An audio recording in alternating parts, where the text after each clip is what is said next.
केजरीवाल सरकार का बड़ा फैसला, दिल्ली में घर बैठे ऑर्डर कर सकते हैं शराब, सीएम ने दी होम डिलीवरी की इजाजत।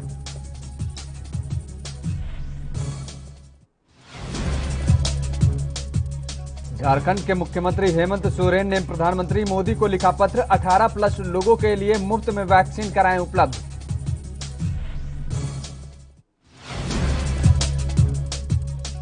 बाबा रामदेव के विरोध में आज काला दिवस मना रहा रेजिडेंट डॉक्टर्स, बोले मरीजों को नहीं होगी परेशानी, एम्स का भी मिला समर्थन।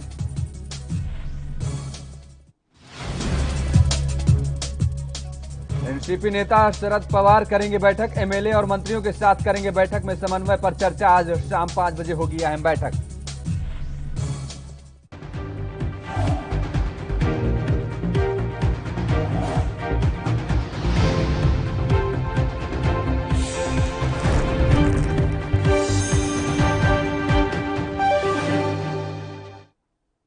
नमस्कार, स्वागत है आपका इस बुलेटिन में और मैं हूं आपके साथ योगेश पांडे।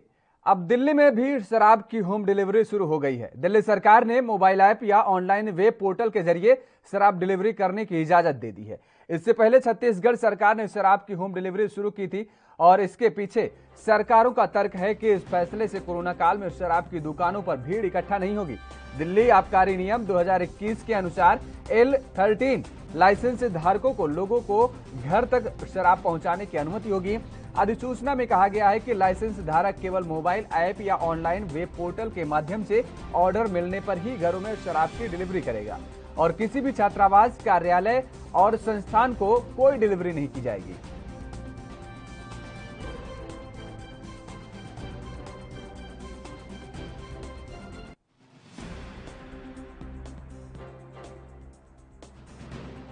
तो अब दिल्ली में भी शराब की होम डिलीवरी शुरू हो गई है।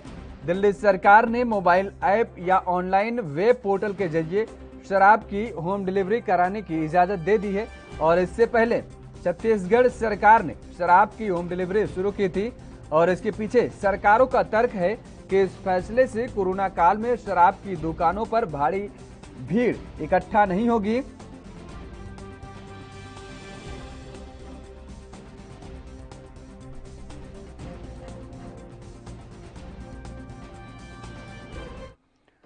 देश में वैक्सीन की भारी किल्लत देखने को मिल रही है। इस बीच दिल्ली हाईकोर्ट की ओर से भी केंद्र सरकार के अधिकारियों के कामकाज के रवैये पर नाराजगी जताई गई है। पिनासिया बायोटेक की एक याचिका पर हो रही सुनवाई के दौरान कोर्ट ने कहा है कि महामारी के इस असाधारण समय में जब लोगों को कोरोना के संक्रमण से बचाने के लिए टीके की जरूरत है, तो ऐसे में आपके अधिकारी एयर कंडीशन दफ्तरों से निकलकर ये नहीं देखते हैं कि दुनिया में क्या चल रहा है। कोर्ट ने इस मसले पर केंद्र सरकार से कहा है कि उसे पिनासिया बायोटेक की स्पुतनिक वी के टीके के नमूने को मंजूरी देने के लिए तेजी लानी चाहिए। दरअसल पिनासिया बायोटेक ने रशियन डायरेक्टर इन्वेस्टमेंट फंड के साथ स्पुतनिक वी टीका बनाने के लिए करार किया है और कंपनी ने याचिका में जुलाई 2020 के उस आदेश को संशोधित करने की मांग भी की है, जिसके द्वारा फर्म ने करोड़ों के मध्यवस्था अवार्ड के संबंध में उनके द्वारा स्थापित कार्रवाई पर केस नहीं चलाने का वचन दिया था। कोर्ट में कंपनी की ओर से कहा गया है कि अगर सरकार ने मध्यस्थता अवार्ड के तहत पैसा नहीं दिया है तो टीका बनाने का काम प्रभावित होगा और जिससे कि इसमें देरी भी होगी। कोर्ट ने कहा है कि हमें अपनी जरूरतों और तात्कालिकता को समझने की जरूरत है। हालांकि इसके साथ ही मामले में अब अगली सुनवाई 2 जून को है।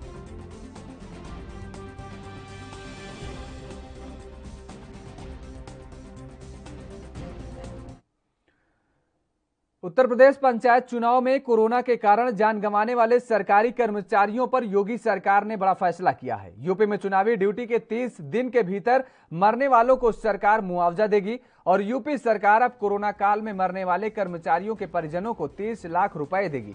यूपी सरकार के इस फैसले से यूपी में करीब 1000 मृत कर्मचारियों के परिजनों को मदद मिल सकेगी और पहले तय नियम में लिहाज से प्रदेश में केवल 74 लोग चुनाव ड्यूटी के दौरान मरने के बाद मुआवजा पाने के दायरे में आ सके थे और इस बारे में योगी सरकार ने 20 मई को नियम बदलने के निर्देश दिए थे। दरअसल इसके पीछे वजह यह भी है कि कोरोना से संक्रमित होने के बावजूद भी कर्मचारी की तबीयत बिगड़ने और मृत्यु होने के बीच ज्यादातर मामलों में 15 दिन से ज्यादा का वक्त लगा।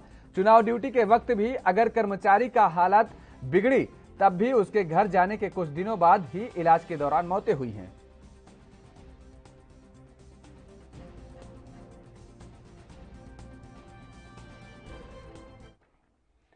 यूपी के अयोध्या में कलेक्ट्रेट सभागार के डीएम अनुज झा और एसएसपी शैलेश पांडे के साथ व्यापारियों की बैठक हुई। बैठक में आगे की रणनीति पर चर्चा की गई। दरअसल 1 जून से शर्तों के साथ अयोध्या नगरी भी अनलॉक हो रही है। वहीं अधिकारियों ने व्यापारियों के साथ मंथन किया कि किस तरह से जनपद की दुकानें खोली जाएं। इसके लिए अधिकारियों ने व्यापारियों से सुझाव भी मांगे हैं।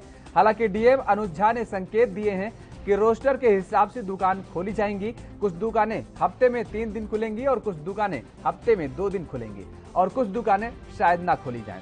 बता दें कि शनिवार और रविवार के लॉकडाउन रहेगा। इसके साथ अयोध्या के मंदिर भी खुल जाएंगे, रामलला का दरबार भी खुल जाएगा और मंदिर में श्रद्धालु 5-5 के ग्रुप में दर्शन पूजन कर सकेंगे।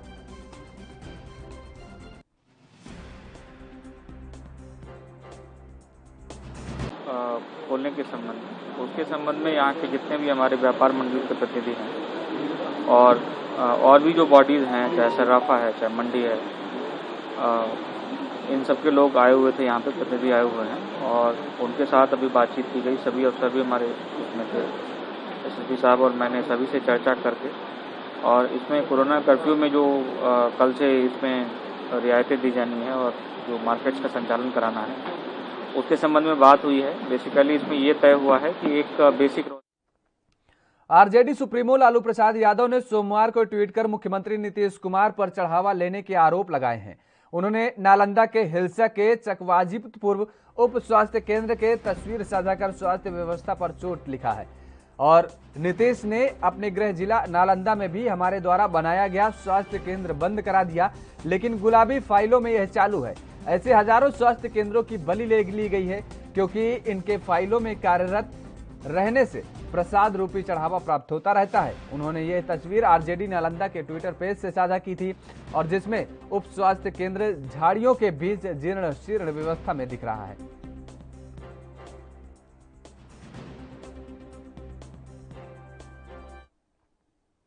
उत्तर प्रदेश की बस्ती से एक हैरान करने वाली खबर सामने आई है, जहां एसपी आशीष श्रीवास्तव के निर्देश पर 3 घंटे के अंदर गुमशुदा हुई 2 नाबालिग लड़कियों को बरामद कर लिया।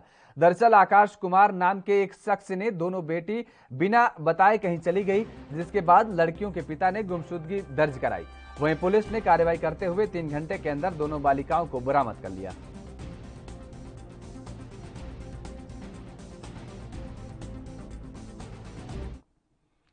तो उधर कोरोना महामारी को लेकर के अब अर्थव्यवस्था की कमर तोड़ दी है इस वायरस ने, और ताजा आंकड़े बताते हैं कि कोरोना की दूसरी लहर की वजह से भारत में 1 करोड़ से अधिक लोग बेरोजगार हो गए हैं। वहीं कोरोना महामारी की शुरुआत से लेकर अब तक करीब 97% परिवारों की इनकम घट गई है। CMIE के चीफ एग्जीक्यूटिव महेश व्यास ने सोमवार को ये आंकड़े जारी किए हैं। मई के महीने में बेरोजगारी की दर 12% तक पहुंच सकती है, जो कि अप्रैल में 8% पर थी।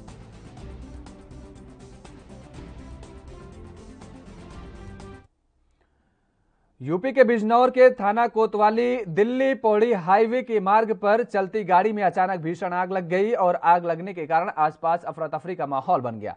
जानकारी के मुताबिक आग इतनी भयानक थी कि आग की चपेट में आने से गाड़ी जलकर राख हो गई। बताया जा रहा है कि शॉर्ट सर्किट के कारण भयानक आग लगी थी, जिसके बाद स्थानीय लोगों ने आग की सूचना दमकल विभाग की दी और मौके पर पहुंची दमकल की गाड़ियों ने आग पर काबू पा लिया। फिलहाल आग के कारण किसी के भी हताहत होने की कोई खबर सामने नहीं आई है।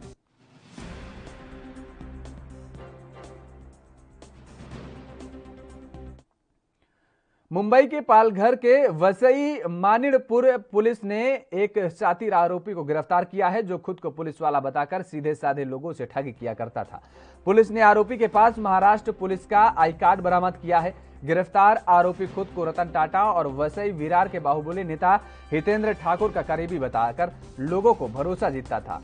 आरोपी के प्रोफाइल से उसकी रतन टाटा और हितेंद्र ठाकुर के साथ खिंचवाई गई फोटो भी पुलिस ने बरामद की है। फिलहाल पुलिस ने मामले दर्ज कर आरोपी से पूछताछ शुरू कर दी है।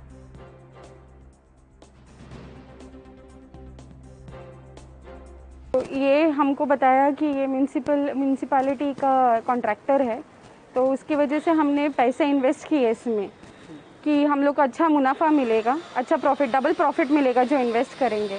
तो वैसे मैंने पैसे इन्वेस्ट किए 13,20,000, मेरी बहन ने 78,000 इन्वेस्ट किए हैं, मेरी मम्मी ने 6.5 लाख इन्वेस्ट किए और 12 तोला सोना लेकर गया है वो। ऐसे बहुत लोगों ने इन्वेस्ट किया है सर इसमें। किसी ने 25 किया है, किसी ने 11 किया है, 11 लाख 25 लाख। आपने उन लोगों को पैसे दिए, क्या क्यों दिए थे पैसे, क्या बताएंगे? सर यही अच्छा मुनाफा मिलेगा, डबल करके मिलेगा पैसा। आप फिर पुलिस स्टेशन में क्यों आए, क्या बताएंगे? सर क्योंकि इसने फ्रॉड किया है, झूठे पालघर PSI की ID बनाई है सर उसने, और उसने फ्रॉड दिखाया है। उसके पास बंदूक भी है, बंदूक की हम लोग जब उसको कन्फ्रंट किए तभी उसने हम लोग को बंदूक दिखाया। उसके घर पे हम लोग को पैसे लेने के लिए, मेरे को पैसे लेने के लिए बुलाया था, मेरे को रात को 9:30-10 बजे के इसमें। तो उसने हम लोग को उसके साथ में पुलिस वाले भी बैठे थे। पेट्रोल और डीजल के दामों को लेकर कांग्रेस के राष्ट्रीय प्रवक्ता रणदीप सिंह सुरजेवाला ने भारतीय जनता पार्टी पर निशाना साधा है। उन्होंने तंज कसते हुए बीजेपी को भारतीय जनलूट पार्टी बताया है। रणदीप सिंह सुरजेवाला ने ट्वीट करते हुए कहा है कि पिछले 13 महीनों में पेट्रोल के दाम 24 रुपए 90 पैसे प्रति लीटर बढ़ाए गए हैं, तो वहीं डीजल के दाम 23 रुपए 9 पैसे प्रति लीटर बढ़ाए गए हैं।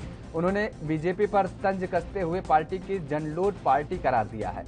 रणदीप सिंह सुरजेवाला ने अपने ट्वीट में आगे कहा है कि महामारी की मार में सरकार भी मुनाफाखोर हो गई है।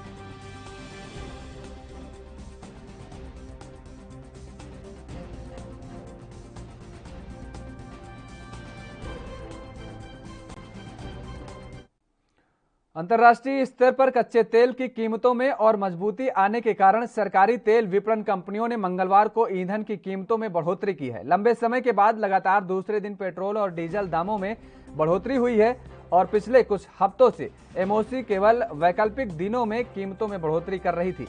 ईंधन की कीमतों में बढ़ोतरी का मौजूदा दौर लंबी अवधि तक जारी रह सकता है, क्योंकि वैश्विक तेल की कीमतों में जोरदार उछाल शुरू हो गया है। OMC ने पेट्रोल की कीमत में लगभग 26 पैसे और डीजल 23 पैसे महंगा किया है।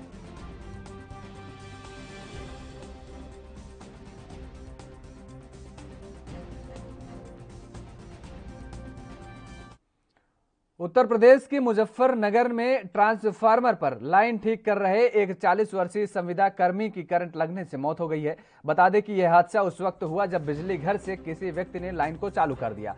घटना की सूचना आग की तरह क्षेत्र में फैल गई, तो वहीं मृतक के परिजनों और ग्रामीणों ने भी मौके पर पहुंचकर मामले में कार्रवाई की मांग की और मुआवजे को लेकर घंटों तक हंगामा किया।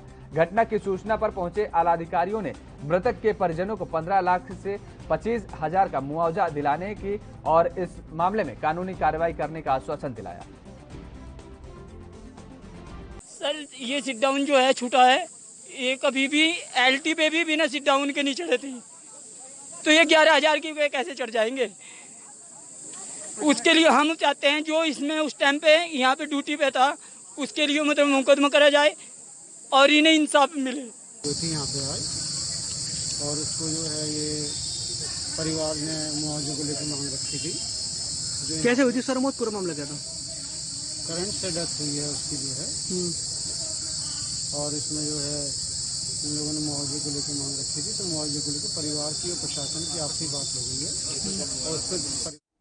तो उधर पंजाब के बठिंडा में पुलिस द्वारा निजी होटल से सेक्स रैकेट के चलते 14 लोगों को गिरफ्तार किया गया है। मामले में 6 जोड़ी, एक ग्राहक और स्टार होटल के मालिक पर केस दर्ज किया गया है। जानकारी देते हुए जांच अधिकारी ने बताया कि उन्हें कुछ दिन पहले सूचना मिली थी कि रिंग रोड पर स्थित स्टार होटल में सेक्स रैकेट चलाया जाता है, जिसके बाद हमारे द्वारा एक मुलाजिम को ग्राहक बनाकर भेजा गया। जब मुलाजिम की पुष्टि हुई तब हमें रेड करने का कहा गया और हमने 6 जोड़ी, एक ग्राहक और स्टार होटल के मालिक को गिरफ्तार कर लिया है। वहीं कुल 14 लोगों पर अलग अलग धाराओं के तहत मामला दर्ज कर लिया गया है और कार्रवाई की जा रही है।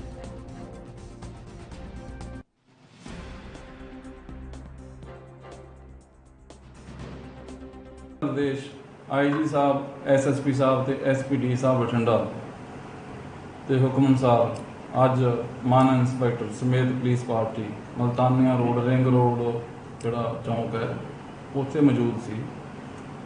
तो मेरे पास साडा सब इंस्पैक्टर गुरमीत सिंह जो कि पहले ही गश्त के संबंध में बाहर सन, मेरे को हाजिर है, जिन्होंने मैनू अलग होकर दसिया कि स्टार होटल के मालक हरदीप सिंह जो कि मैनेजर का काम भी आप ही कर रहा है, अपने होटल विच लड़कियां अते लड़कियां नूं बुला के जिसम फरोशी का धंधा चला रहा है। ਜਿਸ ਪਰ ਰੁਕਾ ਲਿਖ ਕੇ ਮੁਕੱਦਮਾ ਦਰਜ ਕਰਾਉਣ ਲਈ ਭੇਜਿਆ ਅਤੇ ਇੱਕ ਪੁਲਿਸ ਮੁਲਾਜ਼ਮ ਨੂੰ ਮੈਂ ਬਤੌਰ ਗਾਹਕ ਬਣਾ ਕੇ ਭੇਜਿਆ, जिस ਵੱਲੋं सौदा तय होने पर यूपी के संभल में लंबे समय से चल रहे संपत्ति विवाद का आखिर निस्तारण हो गया है। दोनों पक्षों में आपसी सहमति के बाद विवादित दुकान पर मालिक का कब्जा हो गया है। बता दें कि संभल जनपद के चंदौसी कोतवाली क्षेत्र के फड़ियाई बाजार स्थित भाभी ट्रांसपोर्ट कंपनी का लंबे समय से विवाद चल रहा था। वक्त ट्रांसपोर्ट की संचालिका श्री मंजुला ने बताया कि यह ट्रांसपोर्ट उसके पति की मौत के बाद वह स्वयं चला रही थी। हालांकि दुकान मालिक ने ट्रांसपोर्ट खाली कराने को कहा तो पति द्वारा बनवाए गए एग्रीमेंट दस्तावेज के आधार पर वाद दायर कर दिया गया। वहीं इसी बीच पीड़ित मंजुल कैंसर ग्रस्त हो गई और रुपए की आवश्यकता पड़ने पर दुकान मालिक राहुल अग्रवाल को कब्जे दे दिया गया। दोनों पक्षों के बीच आपसी सहमति के बाद विवाद निपट गया और ट्रांसपोर्ट की दुकान की चाबी राहुल अग्रवाल को सौंप दी गई।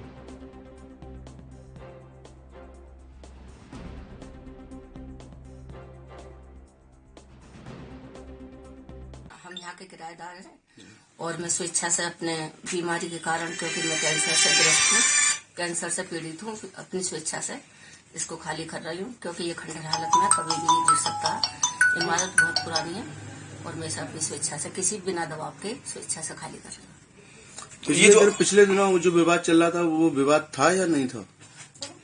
वो विवाद रियल तो नहीं था, लेकिन ये है कि हाँ, उसमें कुछ बढ़ा चढ़ा के बताया गया था और ऐसा कोई विशेष विवाद नहीं था। उनके भाभी ट्रांसपोर्ट जो मंजू मामी जी है, उनका जो पोर्शन है उस पोर्शन पे उन्होंने स्वेच्छा से हमको खाली करके दिया है।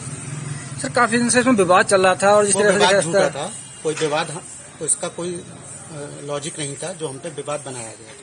अच्छा, जैसे बताया जा रहा है आपने कुछ रुपए भी दिए हैं, वो रुपए किस बात के दिए हैं? इनकी सहायता के लिए, क्योंकि इनका स्वास्थ्य खराब है और स्वास्थ्य के लिए ही हमने दिया है, ना कि हमने खाली कराया। मध्य प्रदेश के भोपाल में अनलॉक की शुरुआत देखने को मिल रही है। दरअसल मध्य प्रदेश में 1 जून से लागू हुई अनलॉक की प्रक्रिया के लिए मध्य प्रदेश सरकार ने नई गाइडलाइंस जारी कर दी है। वहीं मंदिर में भी आज श्रद्धालु दर्शन करने के लिए पहुंचे।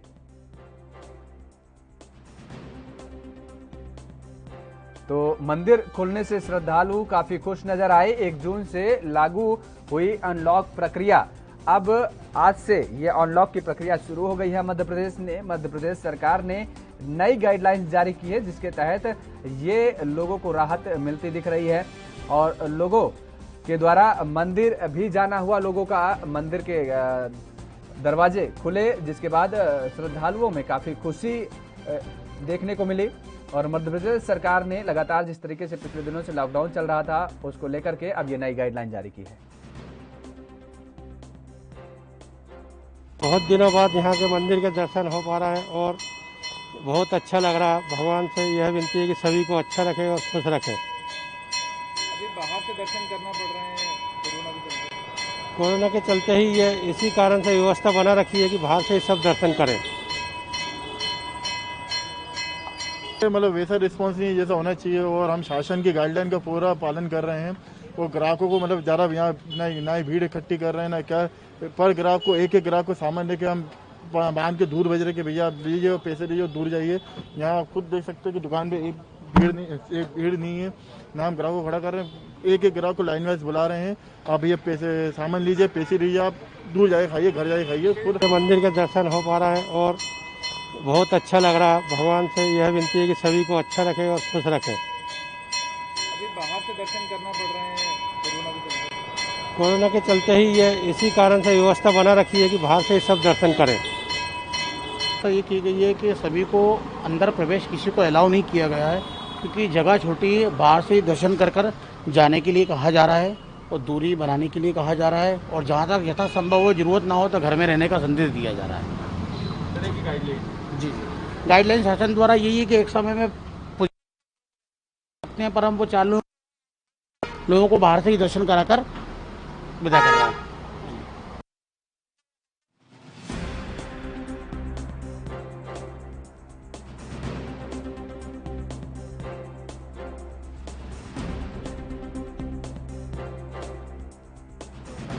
सरकार के द्वारा नई गाइडलाइन जारी की गई है। मंदिर खुलने से श्रद्धालुओं में काफी खुशी देखने को मिला कि जिस तरीके से आप सुन रहे थे, अभी श्रद्धालु बता रहे थे कि लगातार पिछले दिनों से जो कोरोना के चलते जिस तरीके से कर्फ्यू लगा हुआ था और उसके बाद अब ये नई गाइडलाइन जारी की गई है।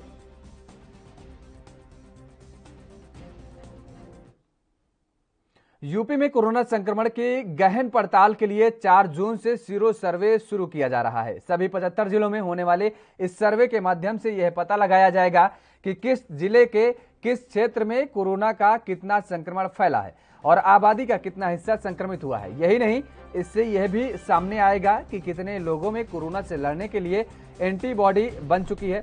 मुख्यमंत्री योगी आदित्यनाथ ने सोमवार को टीम 9 के साथ बैठक में सीरो सर्वे को लेकर हो रही तैयारियों की जानकारी ली।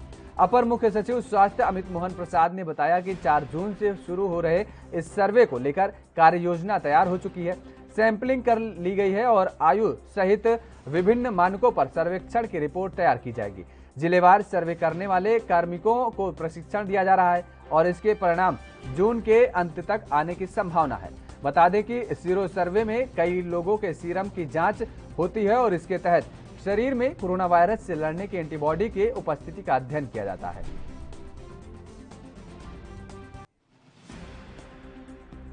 तो सीरो सर्वे पर अब जोर दे रही है उत्तर प्रदेश की सरकार। लगातार जिस तरीके से कोरोना के बढ़ते हुए मामले पर अब कमी देखने को मिली है, तो उत्तर प्रदेश सरकार की ये एक और पहल। यूपी में सभी जिलों में 4 जून से ये सीरो सर्वे होगा और शरीर में बनने वाले एंटीबॉडी का अध्ययन होगा और जिसकी जानकारी स्वास्थ्य अपर मुख्य सचिव ने दी है। और मुख्यमंत्री योगी आदित्यनाथ ने टीम 9 के साथ बैठक भी की है। बैठक में जानकारी ली है उत्तर प्रदेश के हालातों को लेकर के, उत्तर प्रदेश में कोरोना की स्थिति को लेकर के। यूपी के मुजफ्फरनगर की नई मंडी कोतवाली पुलिस की चेकिंग के दौरान बाइक सवार 2 बदमाशों में सोमवार की देर रात मुठभेड़ हो गई। इस मुठभेड़ में 25,000 का इनामी शातिर बदमाश राजा उर्फ इश्तियाक पैर में गोली लगने से घायल हो गया है, जबकि इसका दूसरा साथी पुलिस को चकमा देकर फरार हो गया।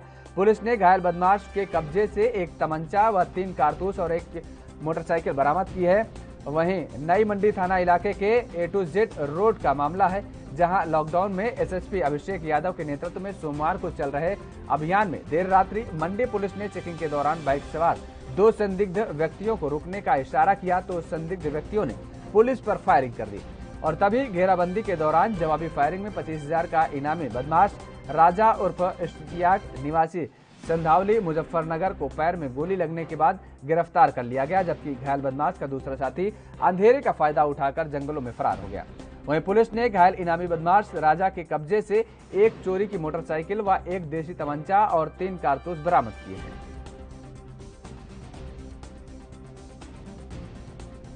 क्या पूरा मामला है? ये सारा इसके द्वारा अपराध और अपराधियों का नियंत्रण के लिए चेकिंग कराई जा रही है। A to Z चौराहे पे चेकिंग हो रही थी। आईसी कुबड़ा के द्वारा चेकिंग की जा रही है। पीछे की तरफ से मोटरसाइकिल सवार 2 व्यक्ति निकले, जिनको आईसी कुबड़ा संदिग्ध अपनी गाड़ी से आईसी कुबड़ा के द्वारा उनका पीछा किया गया और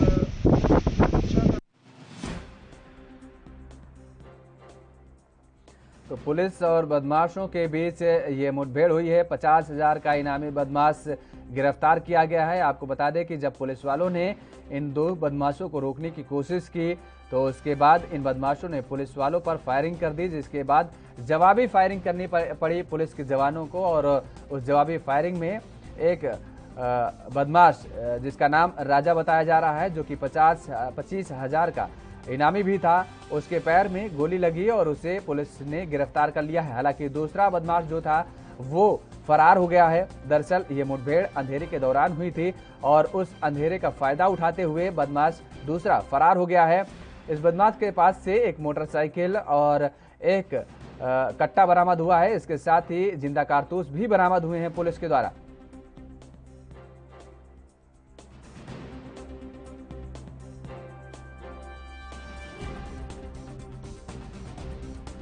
तो घायल बदमाश के कब्जे से अवैध तमंचा बरामद हुआ है। पुलिस और बदमाश के बीच ये मुठभेड़ हुई है, जिसमें 2 बदमाश थे, लेकिन एक बदमाश मौके से फरार हो गया है। 25,000 का इनामी बदमाश के पैर में ये गोली लगी है।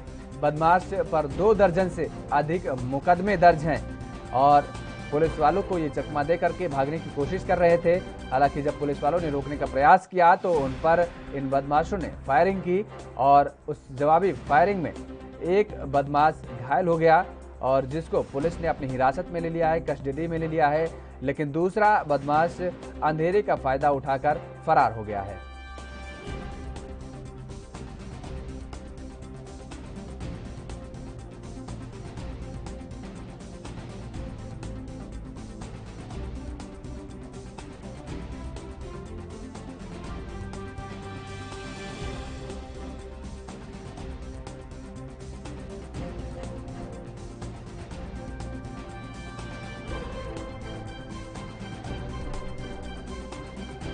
तो घायल बदमाश के कब्जे से ये अवैध तमंचा बरामद हुआ है। पुलिस और बदमाश के बीच मुठभेड़ हुई है। 25,000 का ये इनामी बदमाश है जिसे पुलिस ने गिरफ्तार किया है। मुजफ्फरनगर की ये घटना है। उत्तर प्रदेश के मुजफ्फरनगर में ये मुठभेड़ हुई है जहां पर 2 बदमाशों के बीच ये 2 बदमाश और एक पुलिस टीम के साथ ये मुठभेड़ हुई है। उस मुठभेड़ में एक बदमाश गिरफ्तार कर लिया गया है जबकि एक मौके से फरार हो गया है। इस बुलेटिन में फिलहाल इतना ही। खबरों के लिए आप बने रहिए एएनबी न्यूज के साथ।